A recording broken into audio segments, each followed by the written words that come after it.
We've mentioned this before on air that a lot of people in this country are sometimes surprised when they discover that the United States has no official language. And we've been joined over the course of the last couple of years on air more than a few times by some of the representatives from Pro English, which is an organization dedicated to getting that enshrined not only at the national level, but maybe state by state. Because if you do it state by state, eventually those dominoes may bring the federal government along in all of this. We have seen some efforts and some improvement actually in this cause over the course of the last few months. It's coming up on 7 minutes after 9 o'clock, and we're at 69. Bill Colley with you this morning too on Top Story on News Radio 1310, KLIX News Radio 1310.com. And we're joined by a guest this morning from Pro English by the name of Stephen Gushoff. Stephen, did I get the last name right? You did, Bill. Thank you very much. I asked him beforehand, and so I wanted to make sure that there's a lot of different pronunciations. I remember hearing that the accent can be different, when you get into English than in some of the old world languages on some of the syllables. It's easy for me because I have such an ordinary name. so, but to begin with, we're seeing some progress in Washington on the effort at this point. Absolutely, we are, Bill, and thanks for speaking with me this morning. I just signed on as the new executive director of Pro English 2 weeks ago on Monday, July 17th, and I can tell you, Bill, that just in these past 2 weeks, we have been beating a path up and down Capitol Hill, and we have been lobbying many, many different senators and congressmen and their staffers, and why? Because we want them to co-sponsor and to push across the goal line a wonderful bill called the English Language Unity Act, the English Language Unity Act. In the House of Representatives, it's known as H.R. 997. It was introduced by Representative Steve King of Iowa. And in the Senate companion bill is Senate Bill 678, which was introduced in the Senate by Senator James Inhofe of Oklahoma. And because we have, Republicans in the majority in the House and in the Senate and in the White House, we are really moving as quickly as we can to try to get something done. And I can tell you that we've made a lot of progress even just in the past couple of weeks, where right now we have 55 sponsors of House Bill 997 in the House of Representatives, 55 of them. And we already have a half a dozen senators in the U.S. Senate as well. We are also engaging the Trump administration as well. Just last week, after I began, I had a conversation with a member of the Trump administration and about trying to schedule a meeting at the White House, because what we would like to do is to have President Trump repeal an old Executive Order 13166, that was signed by Bill Clinton right before he left office. And what that thing did is that that order by Bill Clinton requires every federal agency and every recipient of any federal funds, including hospitals, libraries, doctors' offices, emergency services, veteran services, etc., to provide translation services and interpreters and documents in any foreign language requested. Now, there are over 300 languages spoken in the United States right now, and that adds up to a lot of time, effort, and money. Right now, over $2 billion is spent every year trying to do that. And it's very, very onerous, and so we are encouraging President Trump to repeal that executive order. He could just sign a new executive order, frankly, repealing it. So we have been very, very active here in Washington. I'm talking to you right from Capitol Hill. Our office is located just about 3 blocks away from the U.S. Capitol itself, and so we're over there all the time. And like I say, we've seen some movement. We're very appreciative of Representative King for sponsoring the bill in the House, and we've got 55 supporters right now, and we're also very appreciative of Senator Inhofe in the Senate for sponsoring it, and we're also appreciative of the member of the Trump administration who's trying to schedule a meeting with us to get that going forward. So we're doing our utmost up here on Capitol Hill, and we have seen some movement. I remember hearing a story from a New York State legislator about a dozen years ago.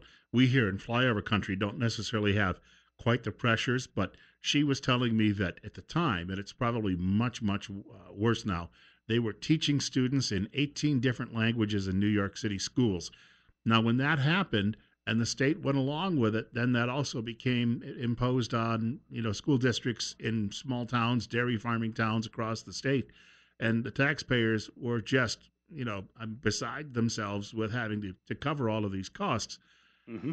And Yeah. and I think that 18 at the time that they were counting is probably when you referenced 300 nationwide in those same schools with the immigration and refugee resettlement that were probably in a city like that at least at 150 of those languages. And I can remember one of those was Tagalog, which is spoken by only a handful of people on the other side of the world, and yet they had to have staff in place to teach students in that language. And it just seemed that we've gotten away from the notion that people would come here and actually learn English.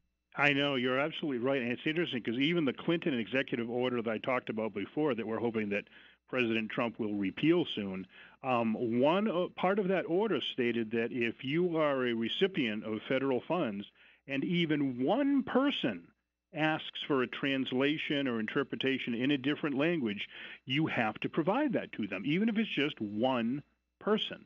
And that means going out and finding translators or interpreters, et cetera. And you can see where, it adds up to $2 billion a year.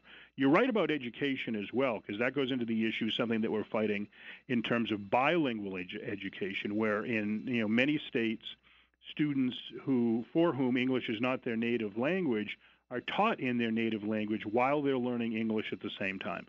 So you could have students learning U.S. history or mathematics or American literature or whatever in Spanish or French or Tagalog or anything else. Here's the problem is that these bilingual education efforts, they sound compassionate, but they fail all the time because the students wind up learning English at a slower rate. They wind up getting behind, and they do not build anything in the way of English language literacy or fluency. And that hurts them later on down the line, both as students, then as professionals in the workplace. You're out in flyover country, you said, in Idaho. Well, not too far away from you in Illinois. You know what a basket case it is, that state budget right now. It's junk bond status over there. But at the same time, the state of Illinois is seeking $29 million for bilingual education in the midst of this budget crisis that they have. It's insanity is what it is, and it doesn't work. It sounds compassionate, but it doesn't work. And so we're fighting that because what we propose and what we encourage is not bilingual education, but English immersion. So if a student is coming here from another country, they don't need to learn English at a slower rate. They need to learn it at a faster rate so that they can excel at a quicker pace as a student and then later on in the workplace as well. It's very simple. I mean, think of it, Bill. If you were moving to Italy, next week, what language would you want to immerse and learn as quickly as possible? Right. Italian. Right. If you were moving to Paris, France, what language would you want to learn and immerse in? French right away. It's the same thing here. It makes all the sense in the world, but unfortunately, a lot of states are wasting a lot of money on bilingual education programs that do not work. It's 9:14, and our guest is Stephen Gushoff, and he's joining us from Pro English. We're at 71 on News Radio 1310 KLIX and newsradio1310.com. For people out there who'd like to learn more, the website is quite impressive. Where would they go to look at that? Yeah, they can go right to proenglish.org. That's proenglish.org. And we have tons of articles on the website. In the past couple of weeks since I've come on board, I've authored different website articles, and you'll see them right at the top half of the homepage. Massachusetts is another state that is now going in the wrong direction on bilingual education. From 2002 to the present, Massachusetts was teaching students just in English. That was a battle that was fought by Pro English back in 2002 successfully, but now the Massachusetts State Senate is approving a bill to allow English language learners to participate in their own native language instead. So Mass is going in the wrong direction.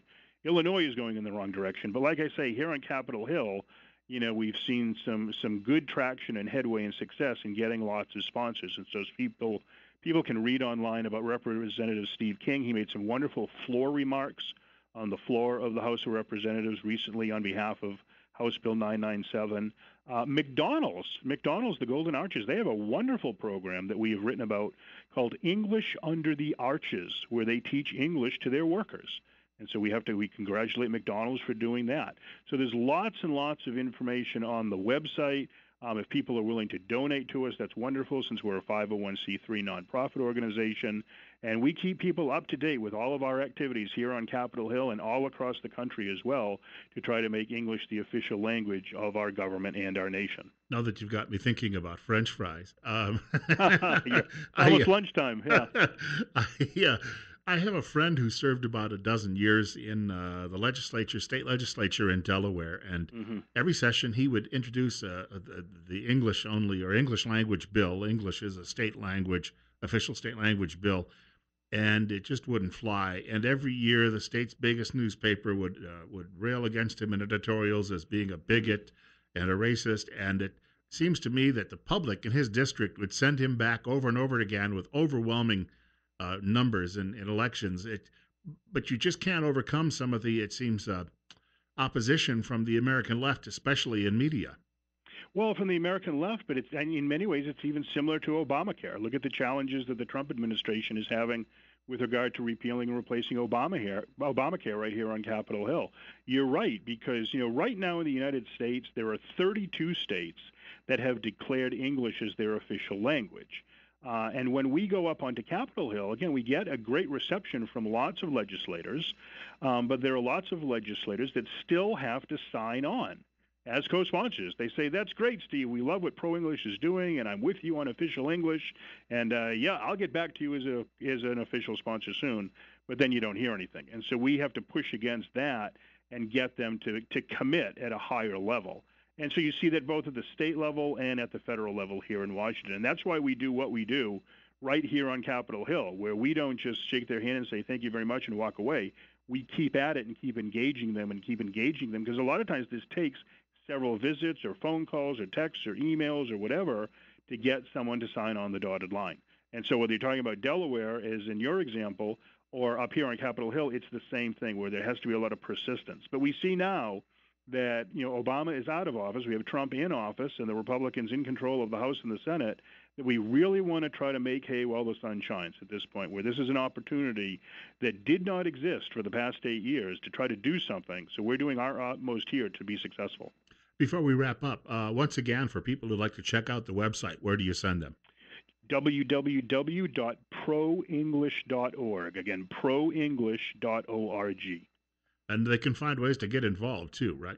Absolutely. We're always looking for people, again, who either would like to donate to our cause or to act as a local representative in their area, any place across the nation. If they want to track legislation, English language legislation in their local state, and get back to us with information or updates, we're always looking for supporters at any level. Just by the way, I wanted to point out, your associate Phil Kent and I grew up in the same region of the country, and you probably would recognize that we both speak English in a funny way, but still English. Well, I grew up in Boston, so people accuse me of that as well.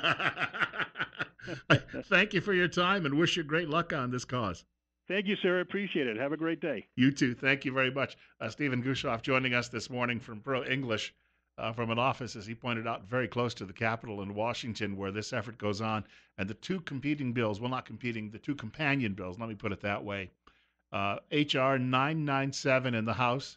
So if you get a chance and you want to talk to Mike Simpson or Raul Labrador and ask them if they can get on board with this, as well as over in the Senate, S678, S678. And if you have an encounter with one of your two U.S. senators from here in Idaho, impress upon them that you'd like some action on these. We've got a short break coming up. We're at 70. Bill Cawley with you this morning on Top Story on News Radio 1310, KLIX and NewsRadio1310.com. Big story on the local level involving one of the nation's biggest retailers closing at the Magic Valley Mall. We'll have some details on the way.